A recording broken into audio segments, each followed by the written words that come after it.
you should not be an expert. You should only be an expert in one thing, and that is being an expert in leadership. One of the things that leaders do, we assume that what motivates us motivates someone else. And that's so not true, right? Love that. Well, I love the question. I love the question. The answer we have to get comfortable with as leaders is, I don't know, but I'm curious. Let's find out. What is the connection between vegetable soup and leadership? As you climb the corporate ladder, how do you avoid filtered information? Are leaders allowed to say, I don't know? Join me as I talk to Brenda Bence, who ranks in the top 10 of the world's coaching professionals. She is the author of 11 award-winning books and has coached almost 1,000 leaders. We will explore leading from the inside out, how leaders can avoid filtered information, the power of vulnerability, and how can you build your personal branding. Join us.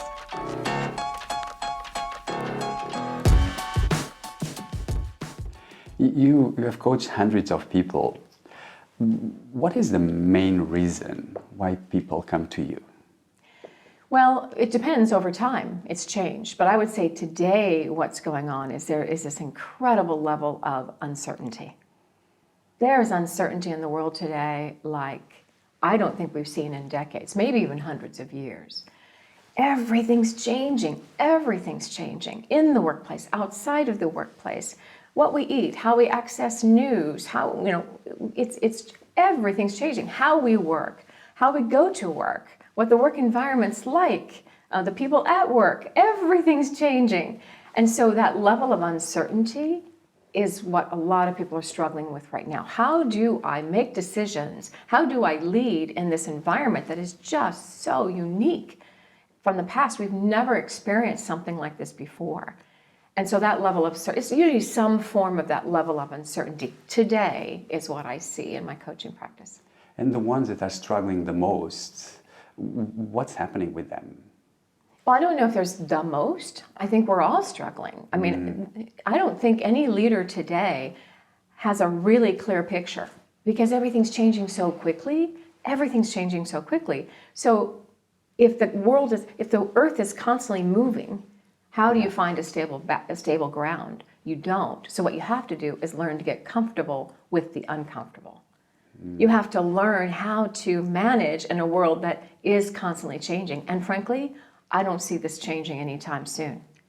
The world is changing. We are changing. The workplace is changing. How do you lead in the midst of an environment like that? That's the key that a lot of folks are grappling with right now. Okay, so it's about how can I, seeing so much uncertainty, how do I manage myself so that I can feel comfortable with so much uncertainty and thrive, right? Exactly. Uncertainty. And what I say is this, I say, look, when the world outside of us is in a constant state of change, disruption, which it is, we have to take charge and manage the one thing inside of us that can actually impact all of it. And that's the way we think. We have to change the way we think about all this change. If we're looking at it from a perspective of, oh, it's bad, it's awful, look at all, why can't things just be stable? Why can't things just be, certain? It will never work. We have to look to the future and say, okay, so this is going to be different. How do we go about this? Yeah. You, in your previous interviews, I see that you mentioned a concept called leading from the inside out. Can you elaborate on that and how critical is it today? Oh, it's foundational today. So inside out, what I mean by that is we typically look at leaders from the outside. Do they have a strong presence? Do they look you in the eye? Do they speak clearly? Do they stand in the right way, right? And all of that's outside. That's an outside perspective on leadership. What I know for truth is that real leadership starts on the inside. It starts with what we think. It starts with how we believe. It starts with all these preconceived notions that we have built up over the years. And when you start to look at it from that perspective, you go, oh, wow, yeah. And that inside impacts the outside. So the inside, our thoughts, our beliefs, preconceived notions are that, and our feelings, that's important too, impacts how we act, how we react, how we look, how we sound. all of that comes from the inside. So if you don't look at the inside first, you're just kind of moving things around on the Titanic deck chairs. It's just like, it's not going to end up with a different outcome. You have to do the inside work first before you're going to change the outside. Yeah, and that's what you were mentioning at the beginning, like to lead with uncertainty, like you need to be strong inside, and then you can go really, really strong into the business. Yeah. And what does strong mean when we say go on the inside and be strong? Actually, what it means is just being aware. So many of us aren't even aware of what's going on the inside. We spend so much time focusing on the outside. And with the people that we work with, too, we're focusing on the outside. But do we ever really take time to understand what's going on the inside? And I think in today's world, that becomes more important than ever. We have to understand what people are going through. We have to look at them as humans in the workplace, not just task deliverers, right? And how to go inside? Well, look, a number of things I like to do. First, the most important I want to focus on is motivators. What motivates each individual who works for you or with you? We woefully overlook motivators. It's so important. Gone are the days where one size fits all. We're going to develop this system. It's going to work for all of our employees. That doesn't work anymore. There's so much diversity in our world. We have to get back down to, all right, what motivates each person? What's a motivation? And I have an exercise. It's a fun exercise. I call it the motivators exercise. Very, interesting title. It's a motivators exercise. So I list out the top 11 motivators that I see in today's world. Okay? They could be things like the standards: money, title, responsibility. But there's nature of the work, tying to something bigger, like a bigger purpose. Flexible work arrangements, giving me a better work-life balance. These are all motivators of work, and there's a whole list. What I like to do is this.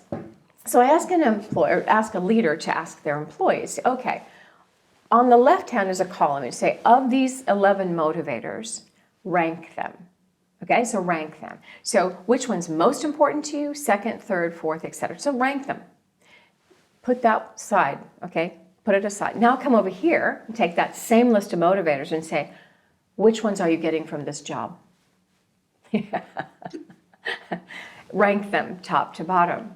And when you can see that there is a massive numbers shift, at least 3 points difference, you've got an opportunity to look at that and say, okay, so you're not getting enough of the responsibility, or you're not getting enough of work-life balance.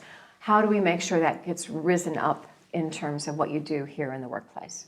So leadership has become very personal, Rodrigo, which is really unique. I think social media has helped us all realize we're individuals, right? Each one of us is unique and different. And so how do you come at it from a perspective of, you got 1,000 people or 10,000 people or 50,000 people to lead? Yeah. How do you manage it where everyone gets their motivators met? This is a great challenge of leadership today. So it looks like we go into a level of where leaders, they need to be so aware to each person individually what motivates them, so that they can make the entire team to thrive, right? Absolutely. Because when we are motivated by what we do, anything is possible. Yeah. Anything is possible. You know what? You get up in the morning, you can't wait to get out of bed because you have a purpose to what you do. It means something to you. It's not just a paycheck or a title. And by the way, people always think money and title it must be at the top. I have a fun story about this. I was working with an investment banker, and she had 10 people in her team. And so I asked her to do the motivators exercise, and she literally laughed at me. She looked at the list and she laughed. She said, Brenda, you do realize we're investment bankers, right? It's about money, okay? And I said, do me a favor, just humor me. Do the exercise anyway with your 10 individuals. She came back in a month's time. She was shaking her head. She said, that was amazing. She said, out of the 10, only 3 listed money as important. It completely changed the way she led her team. You got to understand the motivators. We cannot make it. One of the things that leaders do, we assume that what motivates us motivates someone else. And that's so not true. In today's world with so much diversity, so much change going on, our motivators have shifted. Even with COVID-19, a lot of priorities change from people. And that's 100%. what I see a lot of leaders struggling to understand how shifted and how can they handle the different priorities and motivations in their team. But that's why it's so important, more Yes. today than ever. That's I think gone is the day of the one-size-fits-all leadership, or everyone wants this, everyone wants that. No, no. And it's our job as leaders to make it personal. What does each individual want? And I always encourage leaders to do, at least once a year, ask the same question. Do the same exercise for yourself and for others, because things change. An employee has a baby, their priorities have changed. An employee buys a home, their priorities have changed, right? It's in the nature of what's happening throughout their lives. It's our job as leaders to make sure that we're responding to what they need. Yeah. And what motivates them. Because we'll have happier, better employees as a result. And guess what? Productivity goes up, our revenues increase, our profits increase, our retention stays strong. Yeah. I love that. What do you see? Are there some misconceptions that you encounter when you're talking with leaders? Well, I think one thing is interesting. What is the definition of leadership? So many leaders, when I ask that question, there's a little bit of a pause, because I don't think we often stop to think about what is leadership anyway. And I like to keep things very simple. To me, leadership is enablement. Instead of CEO meaning Chief Executive Officer, I encourage it to mean Chief Enablement Officer. Leading is about enabling people to do their best work. It's the processes, the systems, the structures, the culture, the environment, making sure you understand their motivators, which allows them to be in a space of delivering their absolute best. You know, nobody gets up in the morning and says, "Ooh, I can't wait to get to work and underperform." Nobody, okay? Nobody. So if someone's underperforming, it isn't about the individual. It's looking at enablement. Have I enabled them to do, are they in the best job? Are they in the right fit? Have I given them the structure, the environment, the culture, what they need, the systems, the structures to be able to be successful, to be able to express their greatest potential? And that's leadership. That's leadership. You know, we think of leadership as, I will sit at the top and I will tell people what to do. And it's so not that. I mean, leadership is just not that. Leadership, maybe, you know, years and years ago it was that, but that's completely different now today. Leadership isn't about telling people what to do. It's about asking and engaging and making sure that you have the right systems in place to make sure that they succeed. It's very interesting because I think leadership starts the way you see leadership, right? If you see leadership as like, okay, I'm here at the top, and if they have a problem, it's their problem. A lot of people, I see a lot of leaders sometimes complaining, no, he's not there, he's not communicating well, he has an issue. But when I see leaders bringing to themselves, what can I do in order to enable my team? Exactly. It's on them. Like, I love the word enablement. And often what happens is, you know, they've got this problem, and the first thing I ask them to do is go, yes. How does this relate to me as a leader? What have I done that's created this? What can I do differently to create a different environment that allows these individuals to express their full potential while they're a part of my team? Spot on. What have you seen are the leadership traits that separates the exceptional leaders from the rest? Well, I love the question. I love the question because often people ask me what makes a great leader. And, you know, you can make a long list. We can all make a long list, but I focus on one thing. And it surprises a lot of people when I share it, but it is the power of listening. But as I said earlier, leadership is not about telling people what to do. Leadership is listening to the people who know this business at that level the best and being able to decide important decisions based on what they hear. You know, at the highest levels of an organization, it always cracks me up when I sit across from a CEO of 75,000 person organization or 200,000 person organization, and I look them in the eye and I say, this isn't about you. You know, leaders like, what? It is about me. I worked my whole life to get to this position, but it's not. It's not, because say you run a 100,000 person organization, that means that 999,999 people are doing the work. You are one person, and you have to keep that in mind. So it's important to listen listen, not just hearing, that's the taking in sound. I mean really listening carefully to understand what's going on, what are people thinking, because you cannot be everywhere throughout those kinds of organizations. So it's really about listening, and then with objective curiosity. Not having preconceived notions about things, because the pace of change is so fast today that you have to really be objectively curious to decide, where am I going to be involved? What's really needing my attention? And so listening, I think, is one of the most important things.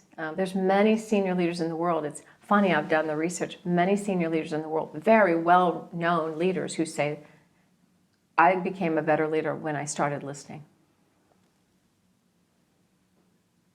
And how can a leader become a better listener? Well, you have to have the intent. You have to want to listen. You have to recognize that you don't have it all. You have to be vulnerable enough to say, you know what?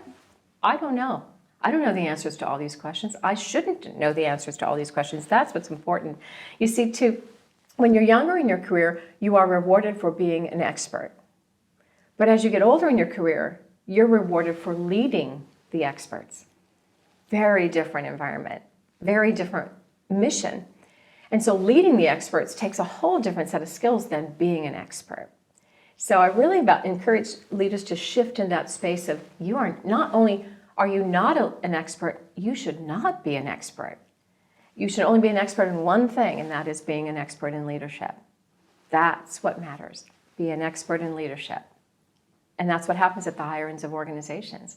And it's sometimes really hard to make that shift, right? You've been rewarded your whole career. You've gotten money and bonuses for being an expert. And suddenly you can't be that anymore.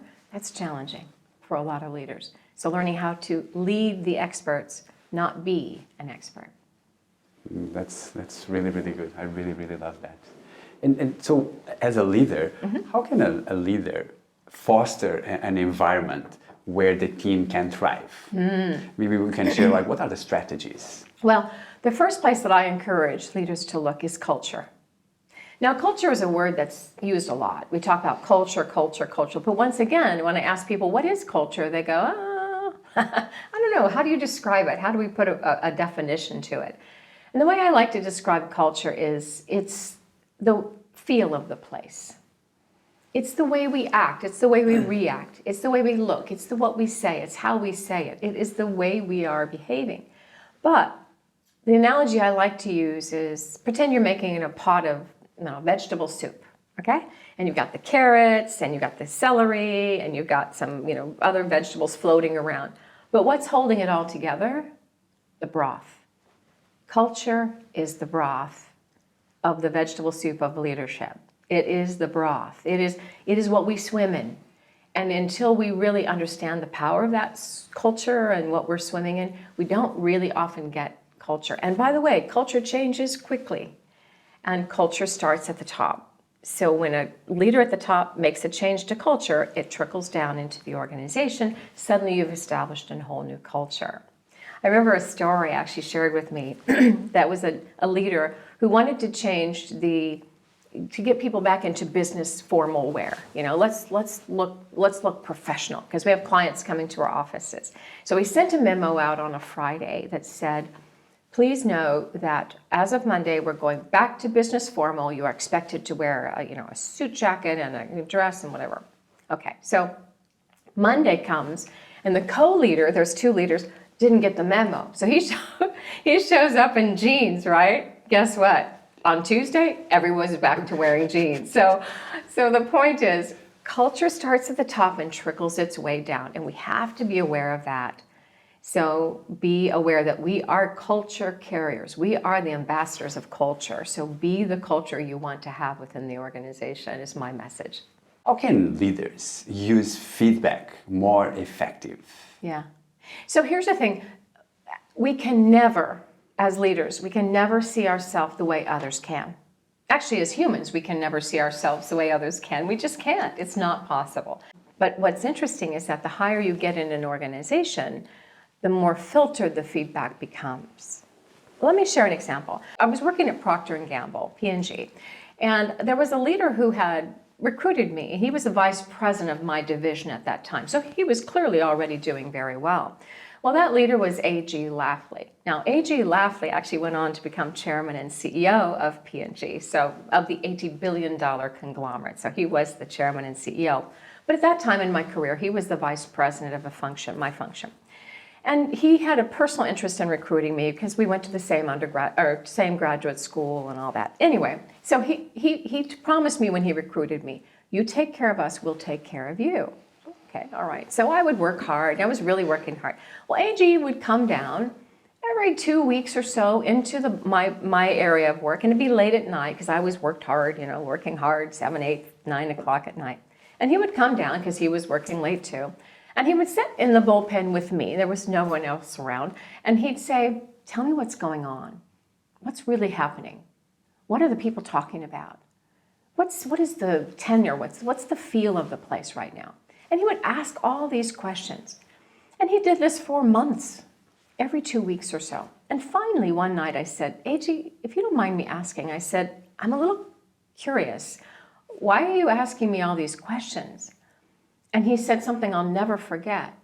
He said, Brenda, he said, I'm at a point in the organization where the higher up you go, the more filtered the feedback becomes.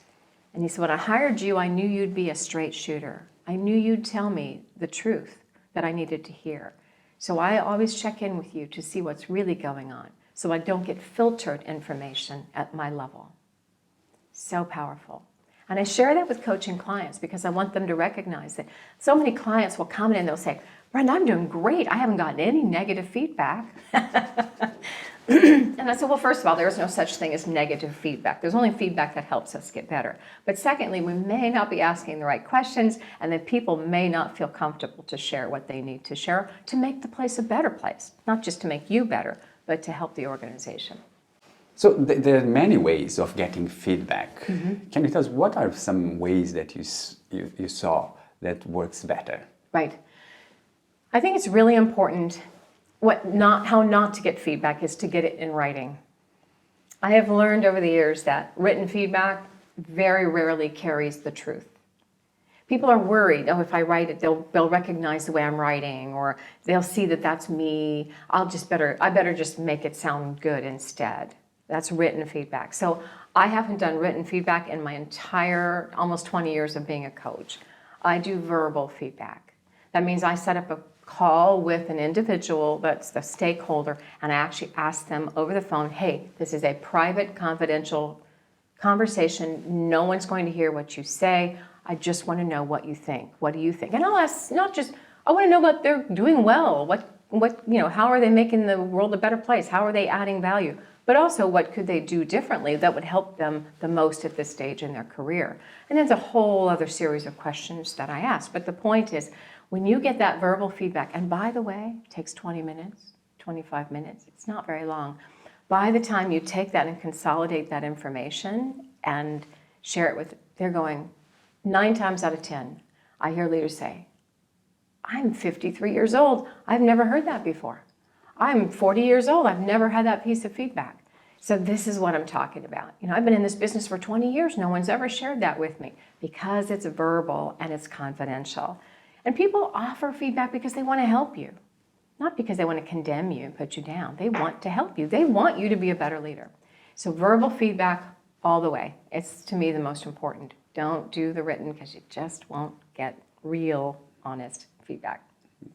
I really love what you say when the higher a leader goes, the more filtered information happens. So if a leader has in their mind, like, how can I really know what's happening in the business, and that's where you come from. You need to find ways to get better feedback, and what you say is about get verbal feedback, right? Yeah, and if you have enough trust in your team, there's another way that leaders can do this on a regular basis, and that is this. People want to offer you feedback, but they feel much more comfortable offering you feedback when they've given you positive feedback first. So I always say to leaders, okay, we're going to ask 2 questions of an individual. You're going to ask them, what are 3 things that I'm doing well? So you get the person starting to talk about why they like to work for you, right? And by the way, give them a week in advance to think about this, right? Don't just hit it, Yeah. And then the second question is, okay, so then what's 1 or 2 things I could do better that would make your life easier and that would actually help this organization as a whole. Now, when you deliver that in a way that sounds very open, you're objectively curious about it, you will get honest answers. So again, it's all in how you come about it. However, if you've been a leader where no one's ever really given you feedback before, tread lightly, go with verbal feedback from an external body first. I think you're going to be better off. That's a great advice. So another area where I think it's really important for a leader is vulnerability. How do you see vulnerability can help leaders today, and how can they build more trust using vulnerability? The number one phrase that I encourage to build vulnerability is to get honest about the phrase, I don't know. I don't know. The answer to most things today is, I don't know. Why? Because the world of data and information is just so overwhelming. There is no way we can be an expert on anything. The answer we have to get comfortable with as leaders is, I don't know, but I'm curious, and let's find out. So I coach consultants, for example, and what are they paid for? Knowing the answer, right? They've paid to know the answers, but the truth is, no one can know the answers today. There's too much going on. There's too much information, and everything's changing so quickly. So what I encourage them to do is say this. Let's say that you ask me a question, a client asks me a question about something that I've done a little bit of research, but I don't know 100%. I'd say, you know what? That is a really good question. And in fact, I want to explore that as well. Here's what I'm going to do. In the next 24 hours, I'm going to come back to you with an answer to that question. And I'm going to research this because I think it's a really powerful question that we all need to understand better. How would you like me to come back to you? By email, by phone, or would you like to meet again to discuss what I discover? How does that come across to you? Right? Professional, I care, I want to get to the answers correctly, I'm vulnerable and honest enough to be able to say I don't know. Would you want to hire that person? I would. Because they're open, they're objectively curious, they're willing to say, you know what, I don't know, but I'll get back to you, and I will do the research, and I will find out, right? So to me, that's the kind of vulnerability that's actually really powerful. I think you can turn that I don't know, potentially perceived downside or negative into something quite positive, because we can't know everything. And that brings also ties what you say, it starts with the inside out. Right? And it's about being comfortable with just saying, I don't know. I think not just comfortable, it's about being confident. I think that I don't know has to be delivered with a calm confidence, a sense of confidence in that there's no way anybody can know everything, but I'm also going to be calm about it. I'm not going to be, I don't know. You can feel that. You can sense it. That's an inside job. Inside you go, you know what? I don't know. This is really interesting, and I'm hungry enough to go figure it out myself, so I'll get back to you. Right? Love that. I'm curious, can you tell us one of the most spectacular transformations that you've seen with a client? Well, I'm very fortunate to say there have been many, but one that comes to mind that was exciting and also kind of funny at the same time. I was called by a regional leader of a regional CEO of an organization, and he said, Brenda, look, I want you to coach this person. He's a direct report. He manages, we've moved him to managing multiple countries. Unfortunately, he's really failing. We used to manage one country, he did fine, but now he's trying to manage these countries. It's just not going well. So look, don't worry. If it doesn't transform, if it doesn't change, it's okay. We're just kind of giving him a last-ditch effort to make sure that, we've done our job, been fair to him, and given him a shot. So don't worry if it doesn't turn out. I won't hold you responsible, whatever. First of all, I'm never responsible for change anyway. It's the job of the client, right? But okay. So I said, all right. So I met with this person, and it became very, very clear within a matter of one session what was going on, what the issue was. So we started working on that, and over the course of our period of time working together, not only did he get better and deliver better outcomes with his existing a job, but actually he kept getting more and more and more responsibility, and they kept giving him more and more and more countries, and eventually he took over his boss's job. So while I was called in to deal with a last-ditch effort of someone who was failing, the truth is he was not failing. They hadn't diagnosed what the potential challenge was, and it was just something he could have easily figured out. So once he figured it out, he just took charge and started making the changes he wanted to make in his life, and all of his businesses ended up doing well. And he ended up becoming the regional CEO. That is so funny. Yeah. And what was the most important thing that you did with him that made him realize? Yeah, so for him it came down to agile leadership. What I mean by that is your ability to change your leadership style based on the situation. So he started out in one country where it was quite a top-down type of country, where you could tell people what to do and you could get away with it because people would just take their orders as soldiers and get the work done. When he started taking on other more developed countries, that one was less developed, he took on more developed countries. They didn't want to be told what to do. Those general managers, the heads of those countries, like, don't tell me what to do. I'll do what I want to, I'll do what I want to do. So it became this contentious relationship. And until he could realize, I need to change my style so that it fits with more developed countries, for example, as opposed to the way I would manage a style in other countries.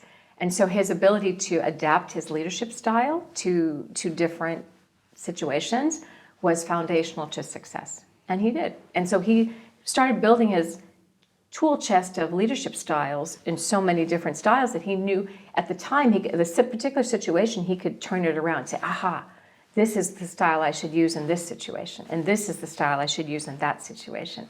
And by being able to increase his agile leadership, his agility and leadership styles, he was very successful over time.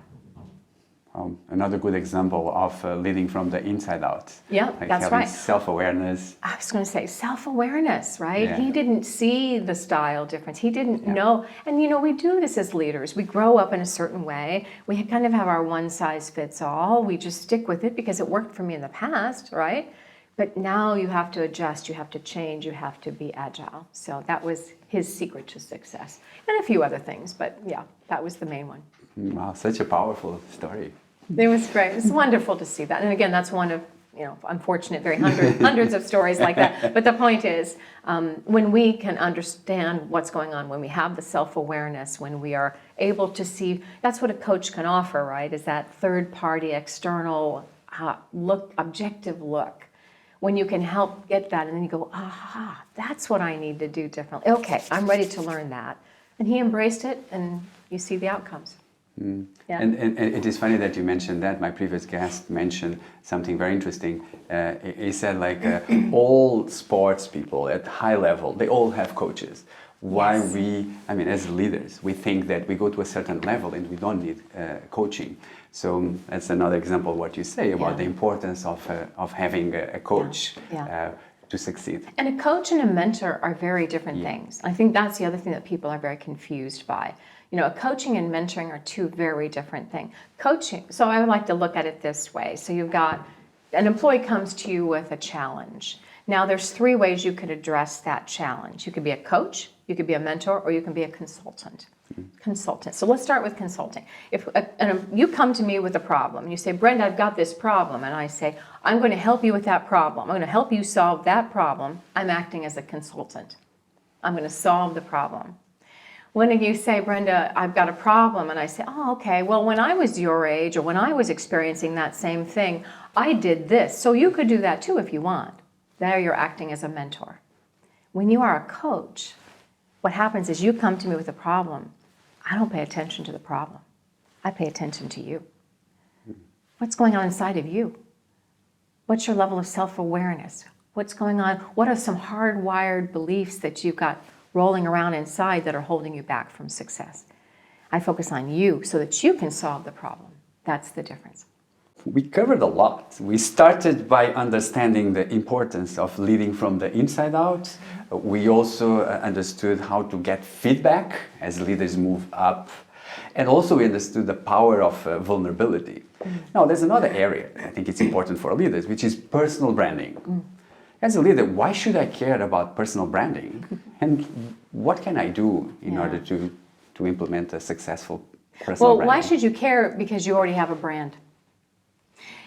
So many leaders say, "Oh, Brenda, you don't get me. You know, I don't have a brand, nor do I want one. That's not who I am. I just want to get my job done." Well, your brand is the way people perceive, think, and feel about you. Well, guess what?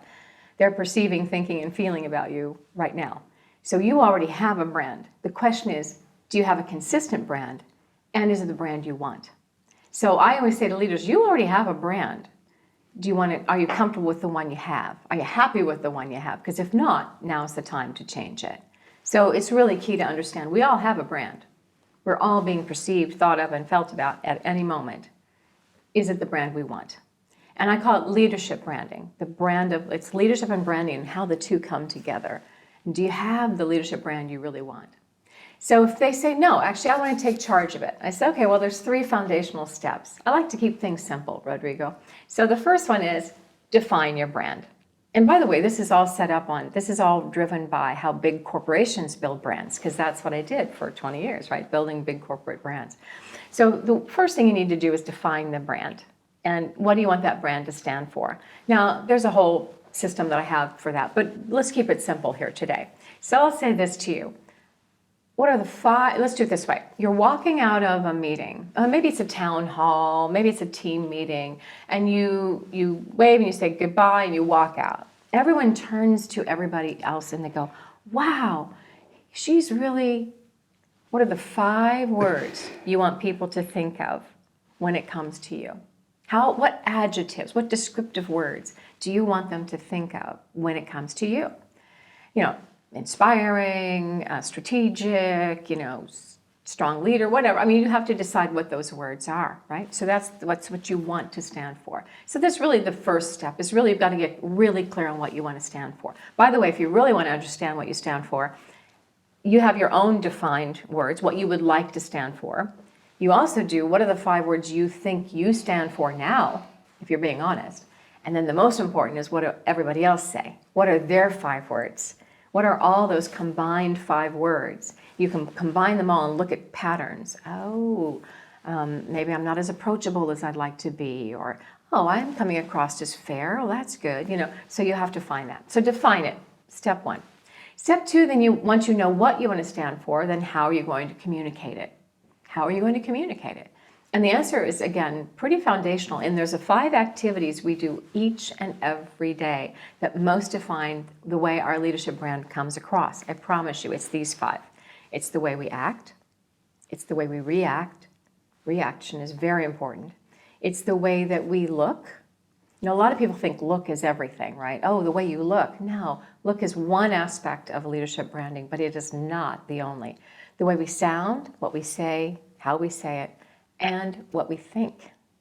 Because as we know, that starts on the inside. That's what drives the rest. So then you have to say, okay, if I want to become across as more approachable, am I acting approachable? Am I reacting in an approachable way? Am I looking? Am I speaking? Am I sounding? Am I thinking approachable? So it helps to really drive. What do I want to stand for? How do I communicate it? Step 2. Step 3 is all about, it sounds so foundational and so almost elementary, but it's foundational. How to avoid damaging it. How do I avoid damaging this brand that I've defined and I've put so much action and communication into, right? How do I make sure that I avoid damaging it? And that's where consistency comes in. If you want to be approachable, you need to be consistently approachable. I was coaching an executive, and she had a little problem I call mushroom management. What I mean by that is she kind of builds up anxiety and frustration, irritation, and it just kind of explodes at the top. It's called mushroom management, right? And so we talked about it, and we realized that it was really holding her back from potential career future. And so we said, all right, this isn't serving you. So we started looking at what were the inside things that were driving the mushroom management. How could she be more assertive up front and address the issues before they became clouds, mushroom clouds, whatever. So she really did a great job, like 3 straight months, very consistent, changing, and really doing her best. Well, then one particular trigger hit her. and something happened, and she just did another blow up. So I interviewed her stakeholders not long after that, and all of them said, well, she was doing she's back to her old ways. She's back to her old ways. 3 straight months of no issues. One incident blew the whole thing. And that's my point. We have to be consistent in how we communicate, act, react, look, sound, think.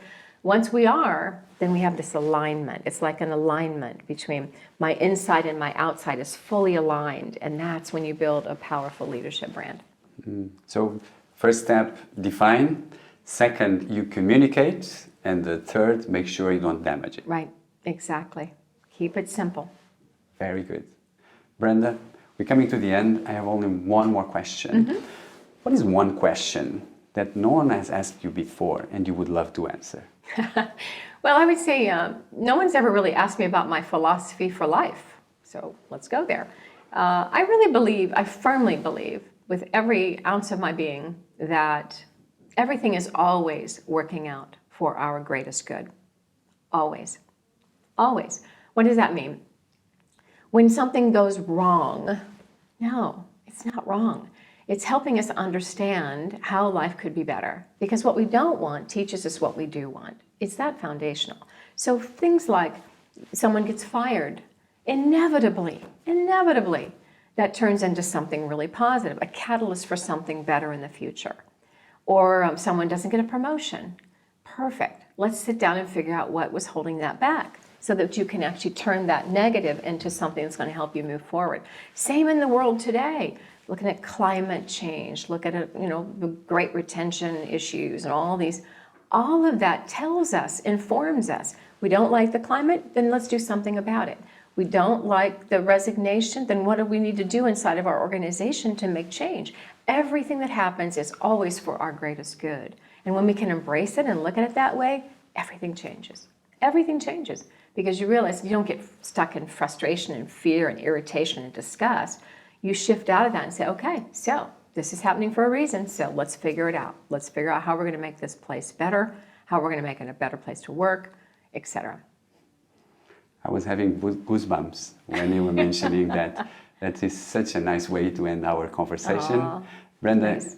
I enjoyed so much our conversation. Thank you so much for coming. Well, thank you, Rodrigo. It was really, really great to engage. I appreciate it.